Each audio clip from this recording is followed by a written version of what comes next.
this was the breakout opportunity, and you come in and you deliver the way you did. Can you give me an idea just kind of how you're feeling after turning that performance in?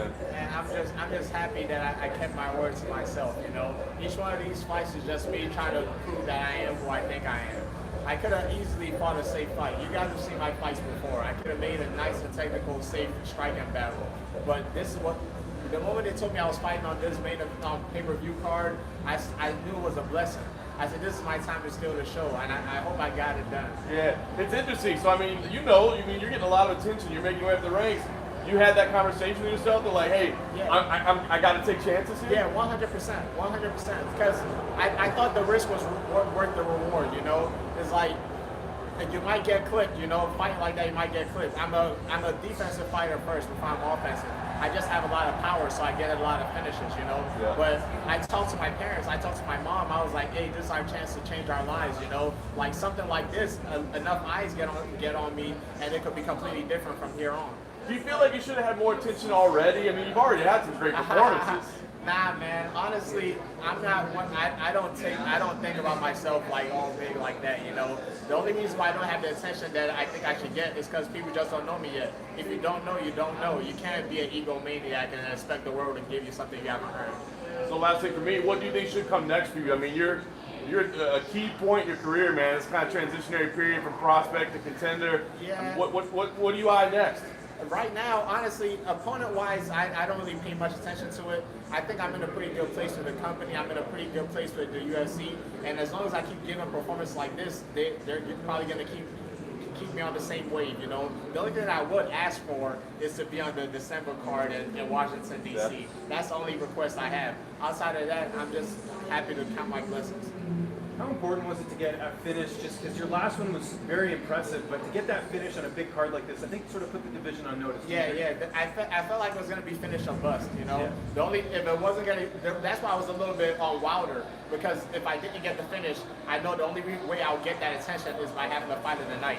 So I flipped my coin, and luckily I was able to get the finish in the first round. But I would have shot for the fight of the night too. And how did the camp go? I mean, it seemed like everything went sort of according to plan. We saw you during fight week. You're smiling. Like, what was it about this fight and this card that was so different? From Well, the other? I'm always this guy, you know. Yeah. I'm not gonna lie, camp was horrible. Like I had a really bad camp. Like just constant bruises. But you can't let the world get to you. Like I said, I'm Nigerian. We're built for struggle. Yeah. So what you see on the outside might not be what is really going on the inside. It was a pretty bad camp, but we got it done. You know, you can't be upset. Anything you can reveal? Because usually you can't talk Nah, about I things in a can't. lot, I right? can't. I Okay. can't. Because you won. You can say whatever you want. Yeah, it I doesn't know matter. I did, but it's Yeah. problems that aren't exactly fixed. I just had to grind through it for this fight. Yeah. So does that make it even sweeter that you overcame all this and you've still got the biggest win of your career? Not sweeter, just I proved to myself I'm the person I say I am. You mentioned you want to be on that Washington, D.C. card, a second home for you. The last time the UFC was there, you were a kid, you were too poor to afford the tickets. How much does it mean for you to be there? What would that feel like? It's a fantastic story, you know. I try to look at my career as like one big book, you know. After each fight, I always name them chapters, and then in my head, I kind of think about them as like a chapter of a book. So that's going to be a hell of an addition to my storybook, being in D.C. Like, honestly, the first time when they were there, I was a kid, I watched it. I hope it wasn't a pay-per-view, because I'm going to tell on myself and say I stole it. Because I know for sure I didn't pay for it. But that was the first time I even saw my coach on TV. And I saw his student, which was another, it wasn't like a Nigerian, but it was somebody from PG County, which was another motivating factor. It's like, oh man, this guy's from where you're at right now. If he can make it, you can make it. You win the 50 G's, what are you going to do with the money? I know part of it was giving back to your people as well. That was something You said. already know, man. Yeah. The plan doesn't stop. Yeah. That's the whole reason why I'm doing this. You know, I'm just trying to make the life of the people around me a little bit better and better and better.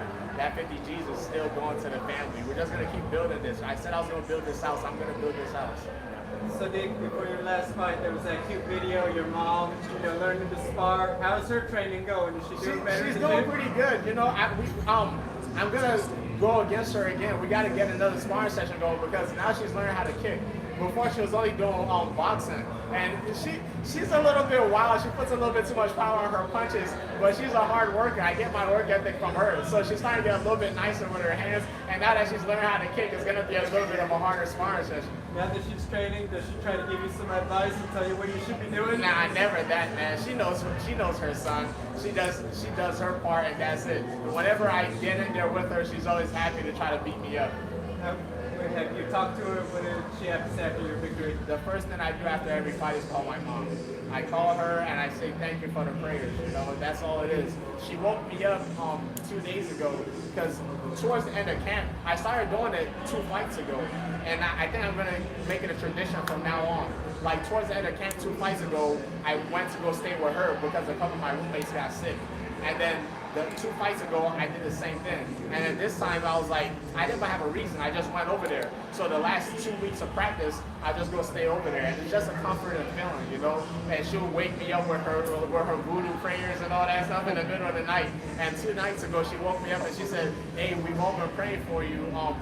You said you wanted to have the most exciting fight of the night, and then you wanted a knockout on top of that, and that's what we're praying for, and you're gonna get that. So as soon as I called her, she was like, I told you it was gonna get it. You got an exciting fight, and then you got to finish afterwards. So that's all it is. It's all blessings, man. Does she tell you the lottery numbers by chance? Nah, we don't push it too far. Right now, the prayers are working. You don't want to ask for too much, and then like, all right, throw it away. Sadiq, you know, the life as a fighter is not something a lot of parents wish for their kids. How much does it mean to you to not only have her support you, but to get in the gym and get a taste of what her son's going through? Yeah.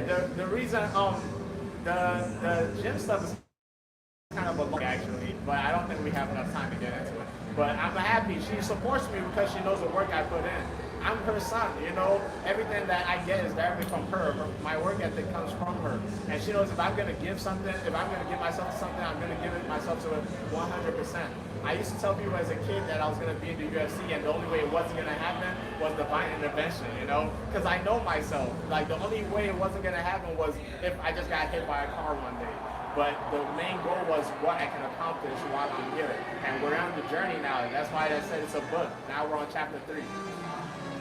You mentioned the mindset of being Nigerian, right? Obviously, Kamaru is the champ. We've got a lot of African fighters now in the UFC. Do you really think there is something different about the mindset? Not only, obviously, the abilities too? Yeah, no, 100%. My people are built for struggle.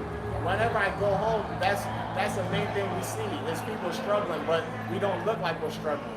Like, that kind of goes back to his question about what camp was like. I grew up with my mom struggling for a good 10, 15 years because we didn't have the right papers. We couldn't get the right kind of work, you know? But she never let it get to her. We keep our chin up and we get the work done. If we got to put our head down and get the work done, we'll do that too. So EFC is a big organization in Africa, but what would it mean to you if we ever did get a UFC Africa? Like, what would that mean? Hey, if I was fighting tonight and the UFC Africa was tomorrow, I'm not showing up tonight, man. I'm gonna be on that UFC Africa card. It means the world, man, because these kids, when Israel and Kamaru won that belt, the way it made me feel, it was incredible. And I want to make other kids feel like that when they see me, you know, because it's inspirational. We all can be doctors and lawyers. And right now, with the way some of our people are, my dad is from the village. I go to the village a lot. Some of those people, they're never going to make it through that route. But we're built for struggle. We can make it through this sport. This sport is perfect for us. If you guys want to leave your cameras